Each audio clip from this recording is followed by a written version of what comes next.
Hello, students of world history. Today we begin Unit 2, and this is Part 1. We're talking about the Persian Empire. Persia is more or less where today's Iran is, and then this empire extended far beyond the borders of current Iran. You'll want to have your EQs out. Get those from Schoology. Make sure that you follow along as I give you some information about the Persian Empire. Afterwards, of course, you'll do a check on what you learned. We start with the Persian Empire talking about Cyrus the Great, the man who established the empire about 550 BCE.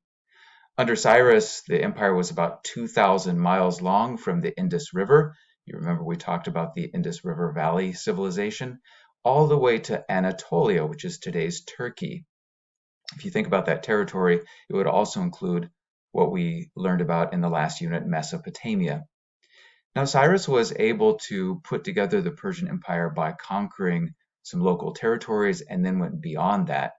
This 2,000 miles is really the largest empire that we've seen up to this period of time, and we'll keep seeing empires that get bigger and bigger from this point on. He's a military genius in the sense that he wasn't just able to defeat his enemies, but when he defeated his enemies, he was really rather kind to them. Oftentimes throughout history, when a foreign army attacks a place and takes it over, the soldiers do all kinds of terrible things to the local people. They steal from them, they might just randomly murder them, and so on. And Cyrus ordered that not happen. And so he also had enough control over his troops that didn't happen. Once he established his rule over a people, he ruled them with tolerance and kindness. He oftentimes respected, or he always respected, their local religions and went and prayed at their temples. He allowed the local customs to continue, allowed them to speak their languages, and really had very few problems with the people that he had conquered. Oftentimes they were happier under his rule than whoever had ruled them before. One group of people who benefited from Cyrus was the Jewish people who had been taken away from their homeland in Canaan or Palestine and had been brought to Babylon or had been brought to Mesopotamia. When Cyrus took over the Mesopotamians or the Babylonians, he allowed the Jews who had been enslaved to return to Jerusalem, to return to the land that they considered their holy land, and rebuild the city of Jerusalem and rebuild their temple there. His son, Cambyses, who ruled for a short period of time after, did a couple of things that are noteworthy. One of them would be to conquer Egypt. So if his father had conquered Mesopotamia, Cambyses, his accomplishment is conquering the Egyptians. However, he wasn't like his father. He wasn't kind when he conquered them, and when he took over Egypt, he was really quite disrespectful of the Egyptian religion. For example, he burned some of the images of Egyptian gods. Now, under Cambyses, the Egyptians didn't rebel. They were afraid of him. But when he died a short time later, his death led to rebellions throughout his empire, especially in Egypt.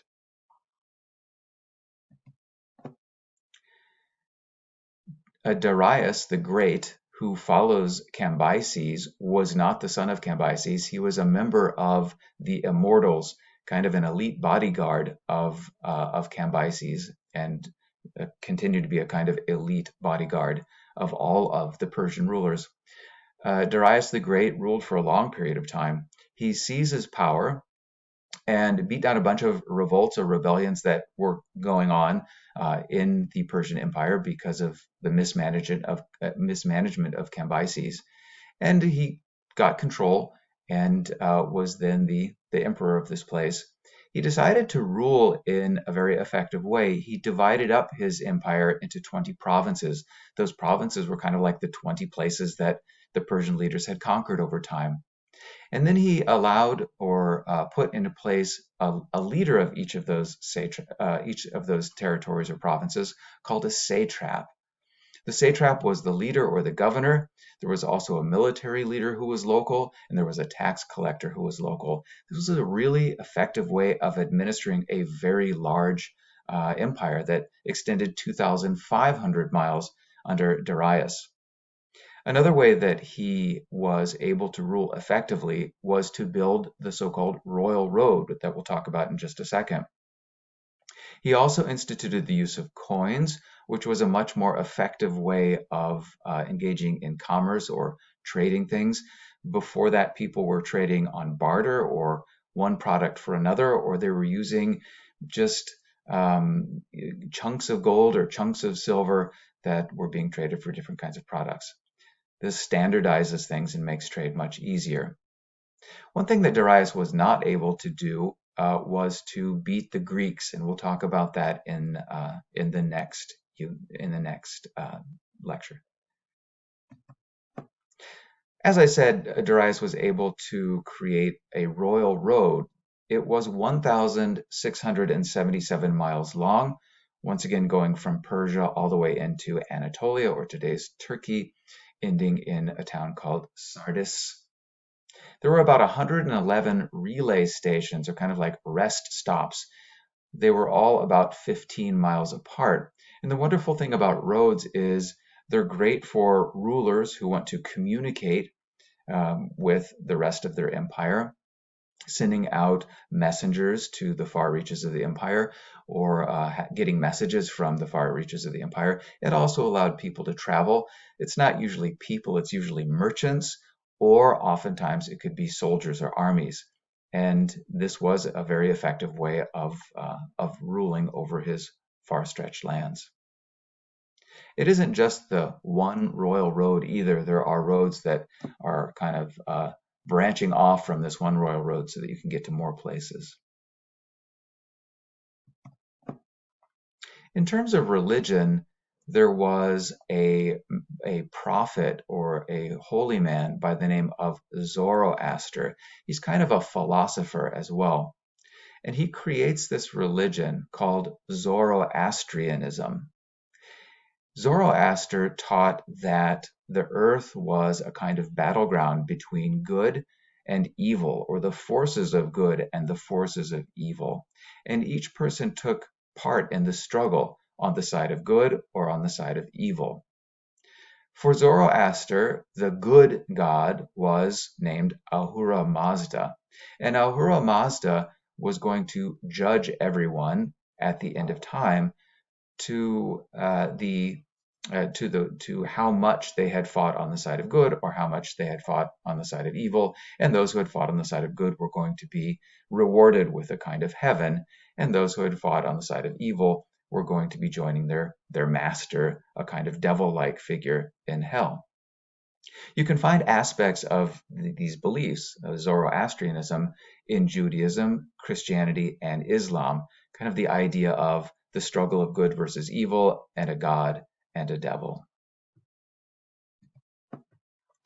Finally, the Persian environment is really quite beneficial to the production of agricultural goods. It's a relatively dry climate. You can see that it's also relatively mountainous from the darker bits on that topographical map in the center of the slide.